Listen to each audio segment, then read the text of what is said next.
Alasan SD di Solo tolak MBG di sekolah, sudah 10 tahun ada program makan lancar. Program MBG yang jadi program prioritas oleh Presiden Prabowo mengalami banyak kendala.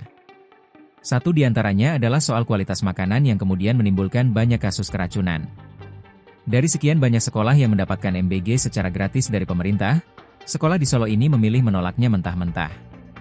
Rupanya ada sekolah di Solo, Jawa Tengah yang terang-terangan menolak makan bergizi gratis, MBG, yang diberikan pemerintah kepada para siswa. Sekolah yang menolak MBG ini diketahui bernama SD Muhammadiyah 1 Ketelah Kota Solo.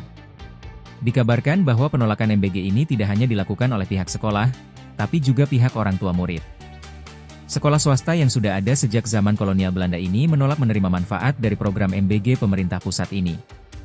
Lantas apa alasan sekolah yang dulunya bernama Hollandsche Inlandsche School, HIS, Muhammadiyah ini? Humas SD Muhammadiyah 1 Ketelan Dwi Jatmiko mengungkapkan alasan kuat di balik penolakan tersebut.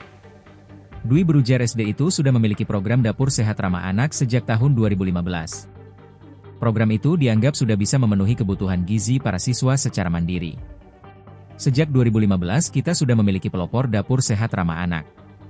Sekolah sebenarnya menerima, tetapi kami akan survei dulu setuju atau tidak setuju, kata Dwi dikutip tribunjatim.com dari tribunnews.com, Senin, 29 September 2025.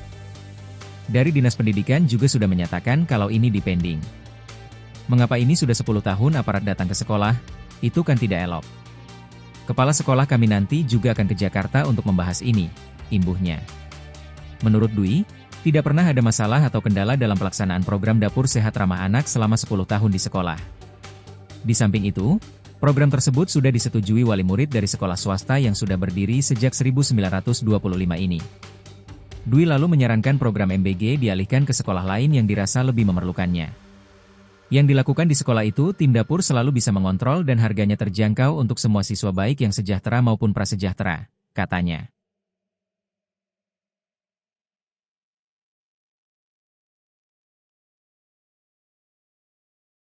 Download Tribun X sekarang, menghadirkan lokal menjadi Indonesia.